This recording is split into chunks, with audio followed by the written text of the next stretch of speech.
Hello ನಮಸ್ಕಾರ friends. ನಾನು ಮೊದಲ ವಿಡಿಯೋದಲ್ಲಿ ನಿಮಗೆ ಸೌದಿಯಲ್ಲಿ ಯಾವ ಕೆಲಸದ ಮೇಲೆ ಹೋಗಬೇಕು ಅಂತೆಲ್ಲ ಇನ್ಫಾರ್ಮೇಷನ್ ಕೊಟ್ಟಿದ್ದೆ. ಈಗ ನೀವು ಸೌದಿ ಎಂಟ್ರೆನ್ಸ್ ಆದ ತಕ್ಷಣ ಯಾವ ರೀತಿ ಆಗುತ್ತೆ ಅಂತ ನಿಮಗೆ ಇನ್ಫಾರ್ಮೇಷನ್ ಕೊಡ್ತೀನಿ. ಇಲ್ಲೆಲ್ಲ ಆಗ್ಬಿಟ್ಟು ನೀವು ಫ್ಲೈಟ್ ಹತ್ತಿ ಸೌದಿಯಲ್ಲಿ ಇಳಿದ ತಕ್ಷಣ ನೀವು ಎಲ್ಲ ಒಂದು ಇಮಿಗ್ರೇಷನ್ ಎಲ್ಲ ಆದಮೇಲೆ ಹೊರಗೆ ಬಂದಮೇಲೆ ನಿಮಗೆ ಯಾವ ಕಂಪ್ನಿಯವ್ರಿಗೆ ಕರ್ಕೊಂಡು ಹೋಗ್ಬೇಕಂತಾರೋ ಆ ಕಂಪ್ನಿಯವರು ನಿಮ್ಮ ಹೆಸರು ಇಟ್ಕೊಂಡು ನಿಮಗೆ ಕಾಯ್ತಿರ್ತಾರೆ. ಗೊತ್ತಾಯ್ತಾ? ಕಾಯ್ತಾ ಅವ್ರು ನಿಮಗೆ ಡೈರೆಕ್ಟ್ ಕಂಪ್ನಿಯಲ್ಲಿ ಕರ್ಕೊಂಡು ಹೋಗ್ತಾರೆ. ಕಂಪ್ನಿಯಲ್ಲಿ ಕರ್ಕೊಂಡು ಹೋಗ್ಬಿಟ್ಟು ನಿಮಗೆ ಫಸ್ಟು 3 ಮಂತ್ ನಿಮಗೆ ಟ್ರೈನಿಂಗ್ ಕೊಡ್ತಾರೆ. ನೀವು ಯಾವ ರೀತಿ ಯಾವ ಕೆಲಸ ಮಾಡಬೇಕು ಅನ್ನೋದನ್ನು ಒಂದು ಟ್ರೈನಿಂಗ್ ಹೇಳ್ಕೊಡ್ತಾರೆ. ಆ ಟ್ರೈನಿಂಗ್ ಪೀರಿಯಡಲ್ಲಿ ನಿಮಗೆಲ್ಲರ ಕೆಲಸ ಸ್ಯಾಟಿಸ್ಫ್ಯಾಕ್ಷನ್ ಆಗಲಿಲ್ಲ ಅಂದರೆ ನೀವು ವಾಪಸ್ ಬರ್ಬೋದು. ಅಥವಾ ನಿಮಗೆ ಅವ್ನು ಕಫೀಲ್ ಅಂದರೆ ಮ್ಯಾನೇಜರ್ ಎಲ್ಲ 3 ತಿಂಗಳು ಪೇಮೆಂಟ್ ಕೊಡಲಿಲ್ಲ, ನಿಮಗೆ ಟಾರ್ಚರ್ ಕೊಟ್ಟ ಅಂದರೂ ಸಹ ನೀವು ಪೊಲೀಸ್ನರಿಗೆ ಹೇಳಿಬಿಟ್ಟು ಕಂಪ್ಲೇಂಟ್ ಕೊಟ್ಟು ನೀವು ವಾಪಸ್ ಬರ್ಬೋದು. ಯಾಕಂದರೆ ಒಂದು ಹಕಾಮ ಅಂತ ಅಲ್ಲೊಂದಿರುತ್ತೆ, ಅಂದರೆ ಸೇಮ್ ನಮ್ಮ ಇಂಡಿಯಾದಲ್ಲಿ ಮಾಡಿದ ಐಡೆಂಟಿ ಕಾರ್ಡ್ ಅಂತ ಇರುತ್ತೆ. ಆ ಕಾರ್ಡ್ ಇದೆಯಲ್ಲ, ಯಾವುದೇ ಕಾರಣಕ್ಕೆ 3 ತಿಂಗಳು ಮೇಲ್ ಮಾಡ್ತಾರೆ, 3 ತಿಂಗಳು ಒಳಗೆ ಮಾಡಲ್ಲ. ಆದ್ದರಿಂದ ನೀವು ಅಲ್ಲಿ ಸೌದಿ ಹೋಗ್ಬೇಕಾದ್ರೆ ನಿಮಗೆ 3 ತಿಂಗಳು ಪ್ರಾವಿಷನ್ ಇರುತ್ತೆ.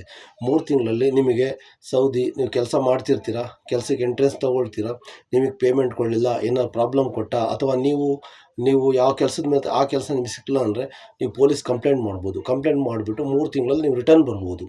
ಅದೇ 3 ತಿಂಗಳು ದಾಟಿಬಿಟ್ಟು ನೀವು ಯಾವುದೇ ಕಾರಣಕ್ಕೆ ಬರೋಕ್ಕಾಗಲ್ಲ. ಜ್ಞಾಪಕ ಇಟ್ಕೊಳ್ರಿ, ನಿಮಗೆ ಸೌದಿಯಲ್ಲಿ 3 ತಿಂಗಳು ಟೈಮ್ ಕೊಟ್ಟಿದ್ದಾರೆ.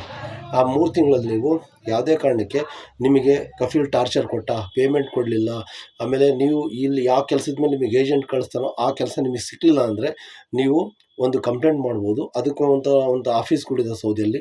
ಅದರಲ್ಲಿ ನೀವು ಸೌದಿಗೆ ಹೋದ್ಮೇಲೆ ಹೆದರಲೇಬೇಕಾಗಿಲ್ಲ. ಕಫೀಲ್ ಅಂದರೆ ಮ್ಯಾನೇಜರಿಗೆ ಹೆದರಲೇಬೇಕಾಗಿಲ್ಲ. ನೀವು ಕಂಪ್ಲೇಂಟ್ ಮಾಡಿದರೆ ನಿಮಗೆ 3 ತಿಂಗಳೊಳಗೆ ಕಳಿಸ್ತಾರೆ.